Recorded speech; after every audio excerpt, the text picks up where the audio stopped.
i-reveal natin kung bakit hindi natin makikita na na pala nila ang ating mga chat. Paano nga ba nila ito ginagawa? At dalawang paraan ang ating ituturo para malaman natin kung bakit hindi natin makita na na pala ang ating mga chat. Kaibigan, kung gusto mong malaman, isi-click ang follow button sa tabi na pangalan ko para updated ka palagi sa ating video. At kung may nais kang malaman, i-comment sa comment section. Subukan natin gawa ng video. Tara, let's go.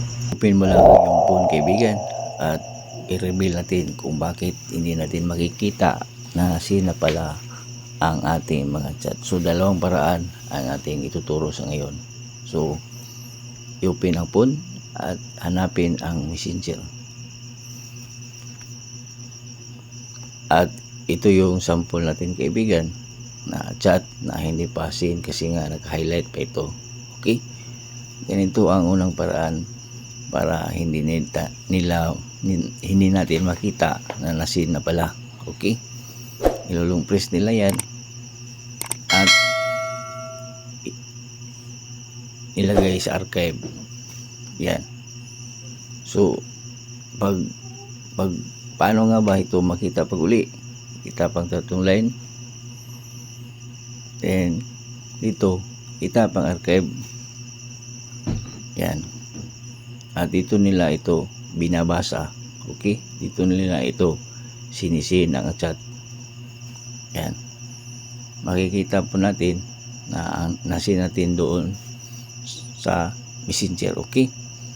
Makikita po nila na ang ating mga chat, pero doon sa ating chat message ay naka-unseen pa. Ang pangalawang paraan na nakikita na pala ang ating mga chat pero sa atin hindi pa seen. Itapang tatlong line,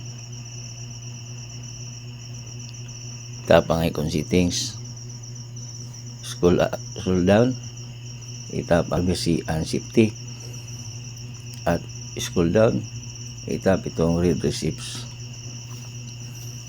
So kung nakatagilo nito, makikita po nila ang ating mga chat nga nabasa na pala kasi nga show read receipts. So para hindi makita na nasin na pala nila ay ginawan ay itagil off nila ito. Yan. Sa ganyang paraan nasina nila pero dun sa ating chat ay hindi pa nasin. So ganun lang, kaibigan. Huwag kalimutan i-share ang ating videos. Tandaan ang kalaman ay kayamanan. God bless sa lahat.